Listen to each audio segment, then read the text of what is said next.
All right, I want to welcome everybody to our DES 113 Typography live session for week 3. I am your instructor, Shannon McNamara. Right now it's just me in the live session, so we'll see if anybody pops in. Oh, hi, I was just saying it was just me, but hello and welcome. Glad you were able to make it tonight.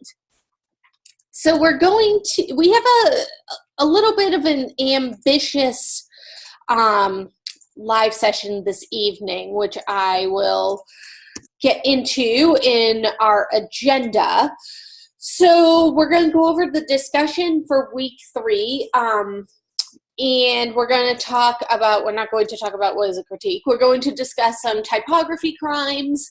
We're going to look at assignment 3, and I'm going to do a little bit of a demo, a little bit different than what your assignment is. Then we will take a look at assessment 3, but I'm not going to do a full demo of that, and you will see why when I go over that. And then also, I did download the typefaces from week 1. So we can try to take a look at those if we do have enough time. I'd like to get that in. And yeah, so kind of a lot to go over this evening. So just a reminder that my telephone hours are Monday through Friday, 9 a.m. Mountain Time to 4 p.m. Mountain Time. And you can email me anytime. Just note that I am located in Eastern Standard Time Zone, so you just need to be aware of the time zone change if you are trying to reach me. So if you end up emailing me late at night, I might not get back to it until early in the morning. And I'm kind of an early riser, so you'll probably notice that you get emails from me quite early in the morning, especially if you're on the West Coast.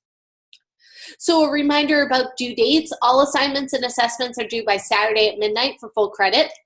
Please make sure you're communicating with me regarding late work. That's definitely key in this course because it will save you those missed points. Your week 4 assignments cannot be turned in late. The course will turn into a pumpkin, it will lock you out, and you will not be able to upload. And we will be going into week 4 next week.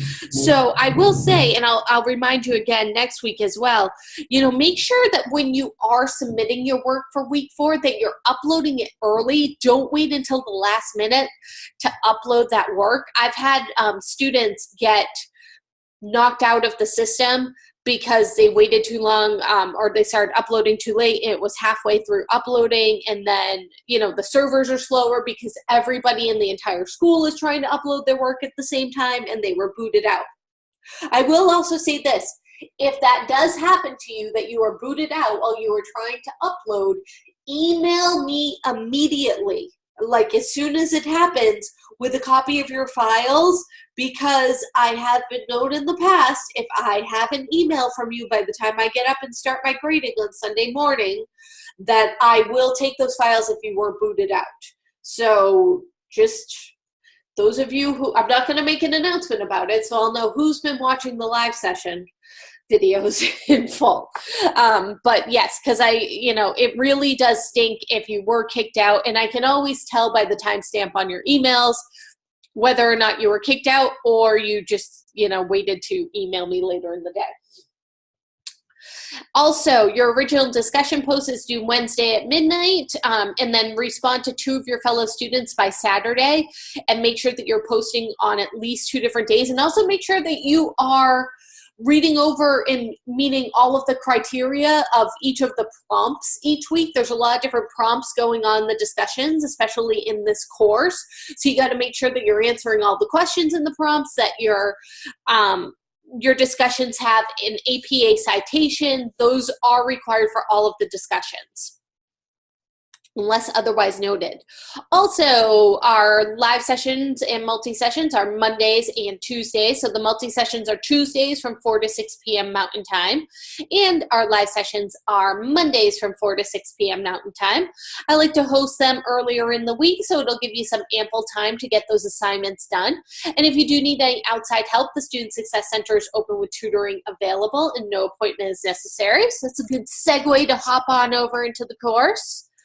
Let's take a look at some of our announcements. I do apologize. I almost sound like I'm losing my voice, which I'm not exactly sure why that is happening. Let's take a look at DJ's Learning Coach hours for this week, for week 3.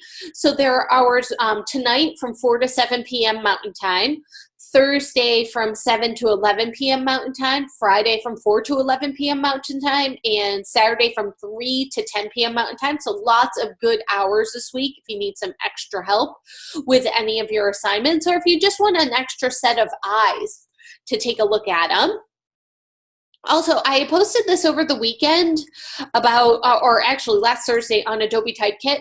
I just want to make sure some people were having some issues with Typekit, so just make sure that you are logged into your Adobe CC account in order to sync Typekit with your programs, because Typekit opens up in the browser. Sometimes you're logged in and sometimes you're not.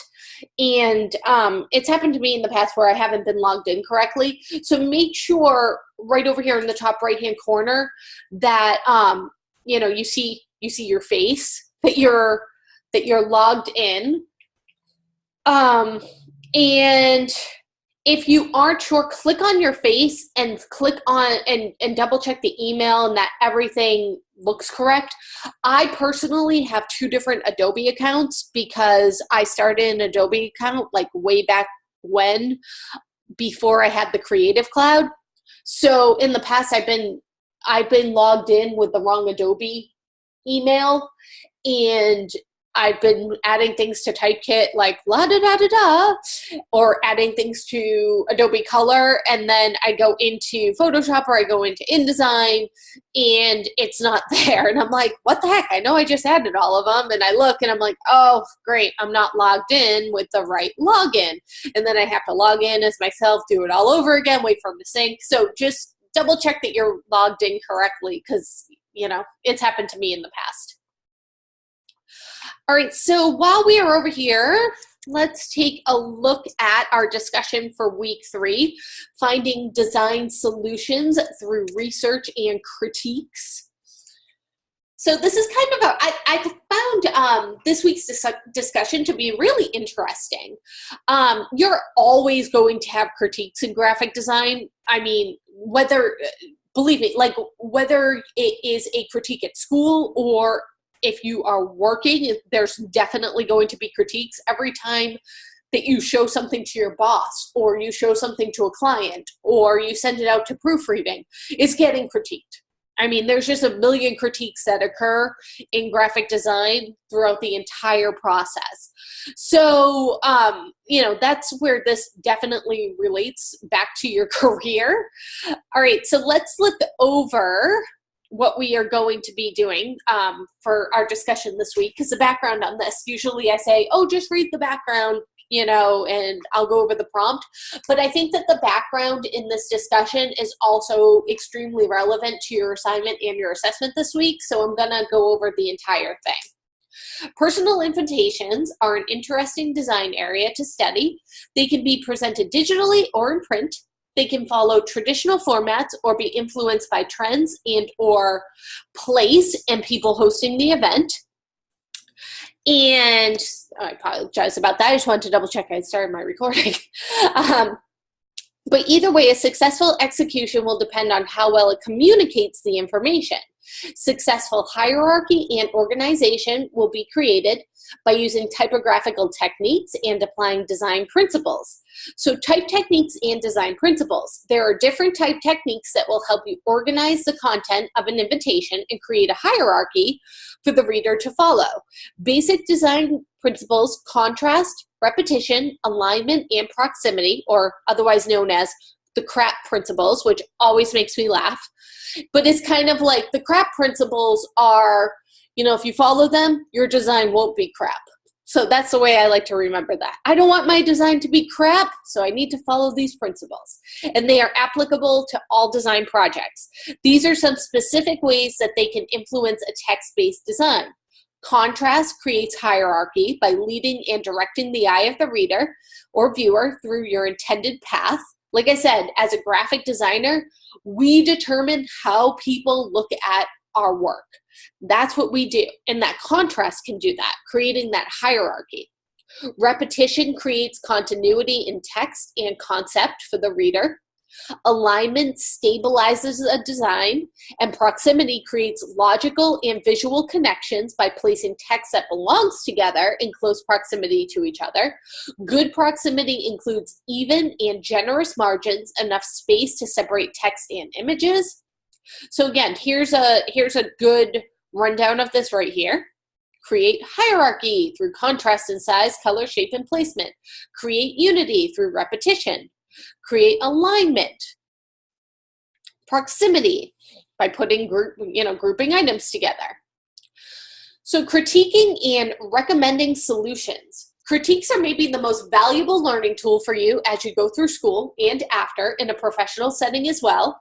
Receiving critique or feedback is the life of a designer. Everything you create will go through several rounds of feedback, scrutiny, and critique. To be helpful, critiques need to be specific and as non-subjective as possible.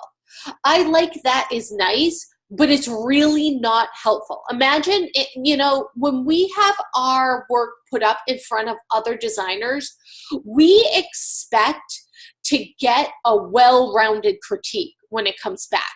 If we put our work up in front of if we put a couple of different logo designs up on a wall in an entire room full of graphic designers, we're going to expect that the graphic designers in the room are going to say, I think that this, was a good font choice that you chose on option 3 because, it lends itself to readability. I think that it's easy to see from far away and therefore it works. I think that or they might say, I'm not quite sure if I agree with this font choice because when I stand back here, some of the letters are starting to blend together and it's making it a little bit difficult for me to read the name of the company. That would be helpful during a critique. If a room full of graphic designers said, oh yeah, I like that, it's nice, that wouldn't be helpful to you. That's the kind of critique that you would probably expect if you showed your work to your mom, because that's the kind of critique I would expect if I showed the work to my mom. If I showed my work to my husband, who is also a graphic designer, I know that I'm going to get a very specific non-subjective critique from him. He's going to look at the color. He's going to look at the balance. He's going to look at my line work. He's going to look at the fonts that I picked. And he's going to give me a well-rounded critique. So again, we want to do the same thing in our critiques. So that works well because, or I think it might work better if, or because, are the sorts of comments that, you as a designer can learn from and build from, and other designers can learn from and build on. Also, remember, there are not very specific right or wrong answers in design. As Kate Lawless and Shannon Kerbill put it, design isn't math. There are only subjective opinions that may differ from one designer to another. So even specific non-subjective answers are only one of a many possible solutions. In the end, it is you, the designer, that will have to make the final decision. So for your prompt this week, in our discussion, you're going to imagine that you are asked by a couple to design an invitation for their wedding. The invitation should be text-oriented and not feature a photo. First, you would want to do some research and check out some designs to find a few examples to guide you. You are going to evaluate and critique the designs and explain why you think it works well and if there are any changes you would make. Note, you will not be designing an invitation for this discussion, just finding and evaluating examples of work that you find online. So in your post, be sure to cover the following. Besides the obvious of needing to know the names, date, and place for the event, what questions would you ask to guide your design and research? You need to list at least 2 questions. So this should be the first part. Number 2, now list what you would imagine the answers to those questions would be, so you can make up your own answers to those 2 questions. Post 2 different examples of invitations that would be suitable inspiration for your design. And again, you need to embed those images into your discussion post this week. Evaluate what part of the design works and why, and any part that would not work. And this would then, any part that wouldn't work, would relate back to those 2 questions and the answers to those questions. So you're never going to find online 2 examples that would work perfectly for your couple, because guess what? Your couple obviously is having their wedding at a different place. It might be during a different month. I mean, there's a lot of things that are, if the invitation was good to go, they would just pick that invitation. Incorporate ideas that you have as to what you may add or change to have the design better suit your client's needs and event. The ideas could be different font choices, a different emphasis, the arrangement of the text or colors. You are not to design an invitation at this point. Only find examples online to evaluate. For your citation, you might use articles that show examples of different types of wedding invitations. You can also find articles from experts that show current trends in invitation design. So you do need to have APA cited sources for your discussion this week. Your initial and reply post should work to develop a group understanding of this topic. Challenge each other, build on each other, always be respectful, but discuss this and figure it out together. And then there are also instructions on how to embed those images. And I did do a walkthrough of this in the week 1 live session if you do need to go back to that live session video. So per the due dates and participation requirements for this course, you need to submit 1 main post of at least 150 words. Remember, make sure you have all the pieces of the prompt in there, 1 APA citation, and then 2 follow-up posts of 50 plus words. And remember, your follow-up posts should have some substance to them. Help your fellow designers critique those designs and make those invitations work for them. All right, so let's hop back over into our slideshow. So I wanted to show a couple examples of some typography crimes, because there can be crimes in type. There can be font crimes. There can be just all around layout crimes. I mean, there's a lot of typography crimes that take place on a day-to-day basis that I've seen. Just going through my mail, I see so many typography crimes. So I wanted to show you a couple of examples, and then I was gonna hop over into InDesign and see if I could fix some of those crimes so you can kind of see why it works better in a different way. So for the first one, you can see that I have 3 layouts here of text. This one is good, this one is bad, and this one is also bad. Now, the reason why this spacing is good is it's easy on the eyes to see. There's not too much space where I get confused as to whether all these lines go together or they're separate. Remember that proximity? The proximity here is good for reading. However, right here, it's really starting to get squished, so that proximity is just really bad. So I kind of want to, hop over into InDesign, and I'll just show an example of this. And we kind of went over this when we did our typesetting in week 1. Trying to get that text to look good. All right, so I'm going to draw my text box. And I'm just going to add in some placeholder text. And change my font. So you can see right now my text is set at 12-point font with a 14-point leading, which is, that's a good, that's good, honestly. But I think that this would definitely read better if I had some space in between my paragraphs. So I'm going to go down into paragraph, and I'm going to add some space. I can either add it before or after. I'm going to add it after. I'm going to do about 0.125. And now this reads even better because I can see where one paragraph clearly ends and another paragraph begins, which is good. So you can see how it more follows this. And if I changed my layout to, let's say, 12 over 12 point, again, it starts to get really cramped.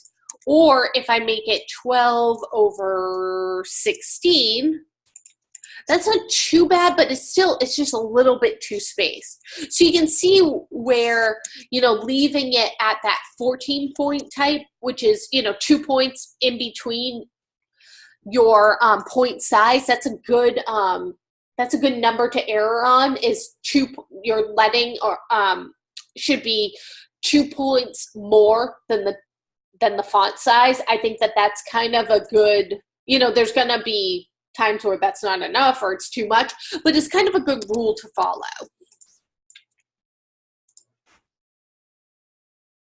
And our next crime, this was obviously done on purpose, but is this what your current office space feels like?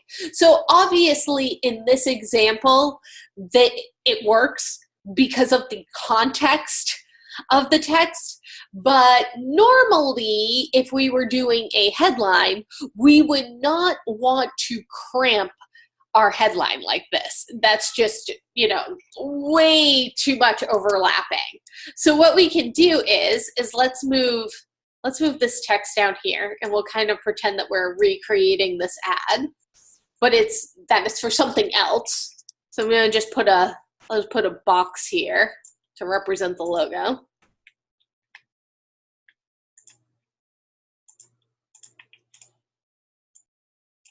There we go. And I'm going to do my headline up here. And I'll say, your office needs, or your office has more space. This is going to be my headline.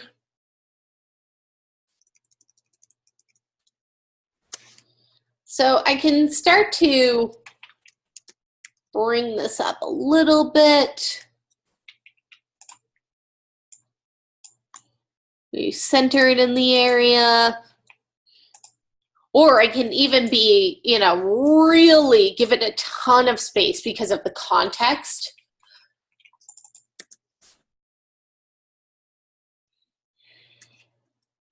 And maybe bump up the word more.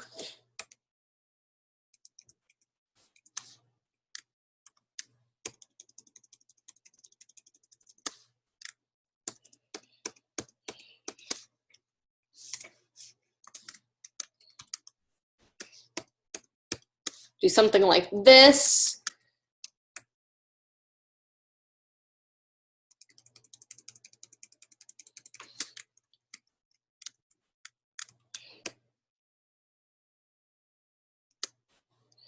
And even space out space.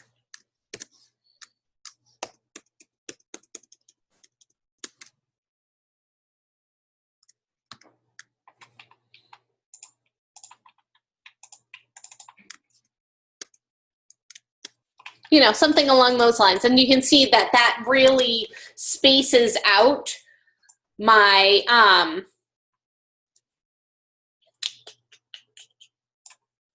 oops, where are you? There it is.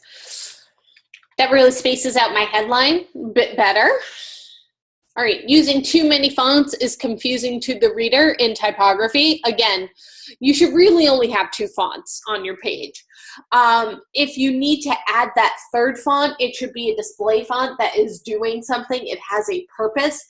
Again, way too many fonts. I don't think I actually need to do an example to show how not to use too many fonts. I mean, I can. But it's basically not having this many fonts on your page. So right now I'm using, whoops, this should have been the same font, Bagatella, to match. Never have two serif fonts together. But I could change this to a sans serif font. I could do, maybe condensed bold.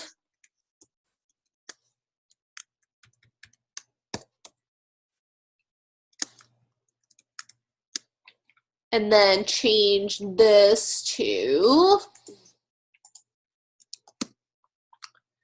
different versions of Helvetica, which is fine. Maybe light condensed, so I can space it out a little bit more.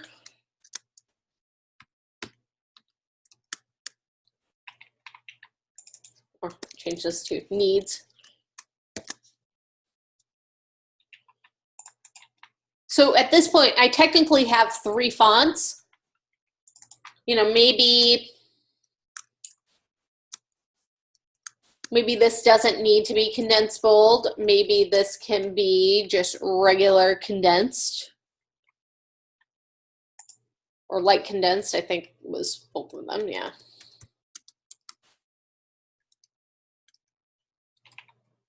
There we go with my my serif font down here.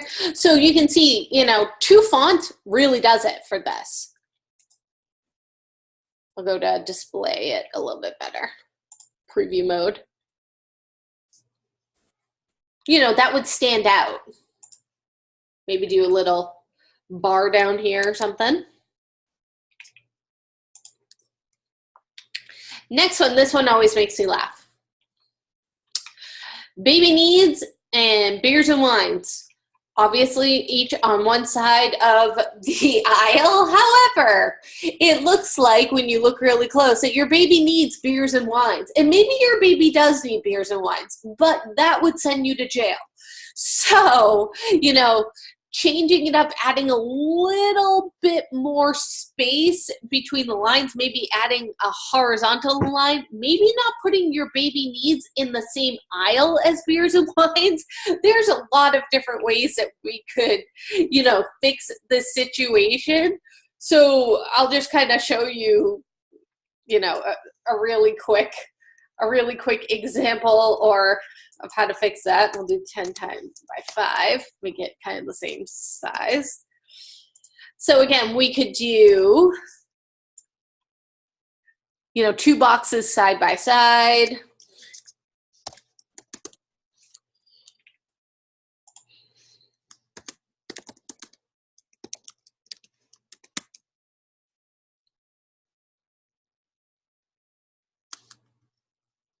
To show that they clearly don't go together.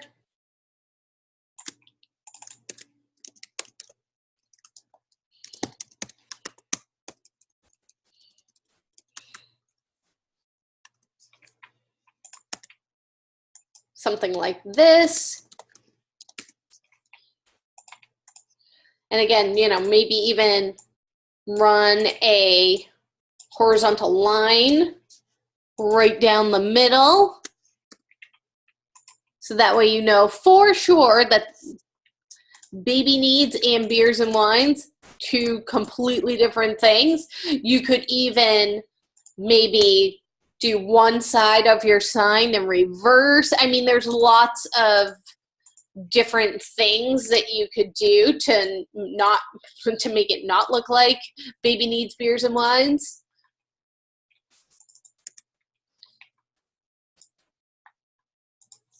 Something like this. You know, there's a couple of different ways that you could do this. So, you know, this, I mean, it makes a funny example though. Next up we have, and this one is, you've probably seen lots of signs like this. The Fish Factory, fresh and cooked seafood, eat here or take out, homemade soup, salads. Somebody just went a little bit too crazy with the sign. And then we've got the phone number up here. Just, whoa, like your eye doesn't even know where to go because this isn't even centered. And there's just so much going on with the sign. Definitely a better way to lay this out. Even if they insist on having the Fish Factory, and why is this T capitalized? Like, this doesn't even make any sense. There's just so much about this that doesn't make any sense. We could lay this out so much better and fix this crime. I'll even use the size. So we can do something just completely with type. Maybe let's do a script. This one might work. And that's a little too formal of a script. I need a fun script. Maybe Carrington. Where's my lobster one?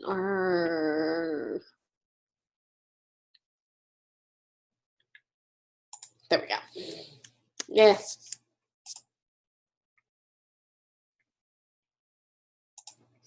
This one. There we go. All right.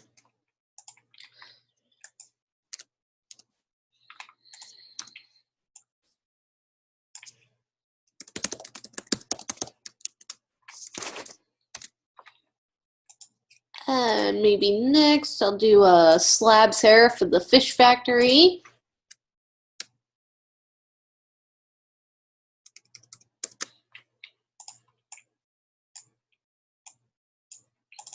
And again, hierarchy. What's the most important thing? Probably the name, the fish factory. That's great that they have all of this stuff, but if everything is kind of the same size or looks the same, there's no hierarchy in your sign. People just don't know where to look. So we'll put down here, in the same slab serif, what did they have? Fresh and cooked seafood. Eat here or take out.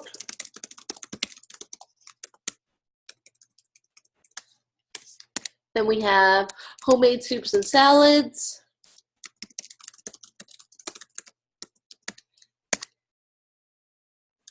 And a phone number, which the phone number, because they do takeout, should probably be the second thing that we notice, not the last thing that we notice. I'm sure they weren't getting too many takeout orders. So make that phone number stand out a little bit more.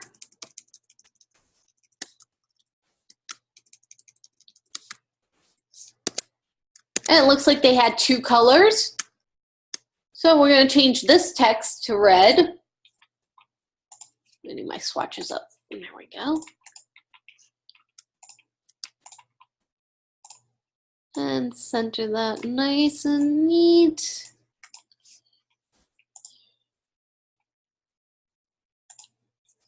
And this reads a lot better.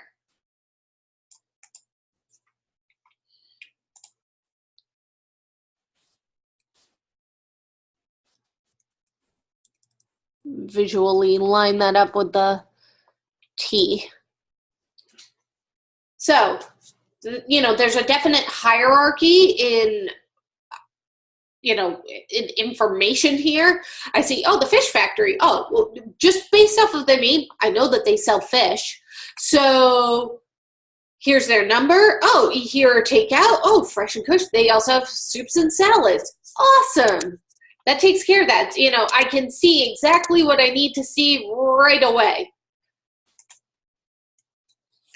All right, so let's take a look at our assignment for week 3. And, you know, actually, before we do that, why don't we take a quick look at the faces? I just downloaded them and named them 1 through 15. So if yours isn't here, I do apologize. It may have been that I didn't put it in the folder correctly. So I definitely apologize. So we're just going to take a quick look, just so that way then I can stop this recording and do the next recording, which will be all of the assignment and the assessment for this week. So let's take a look. So we have Times New Roman. We have a nice top hat, and he's given a wink. I say it's a he, but I mean it could be a she with the top hat. Then we had a tiger. This one was not done correctly, so we'll go past this one. Next we have Helvetica. So we've got a little bit of hair going on and a face with a smile. And we have, this is Helvetica.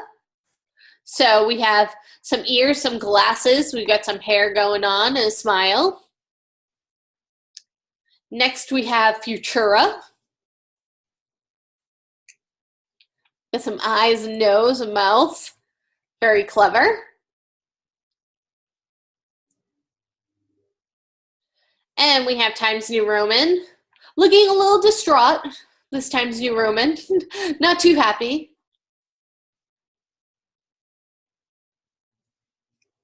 Then we have, oh, I want to say this was Bodoni with a mask. I really like this.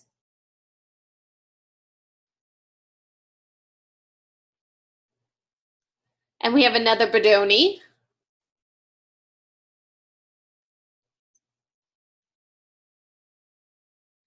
And a Times New Roman, but that one wasn't correct. And then we have a Baskerville.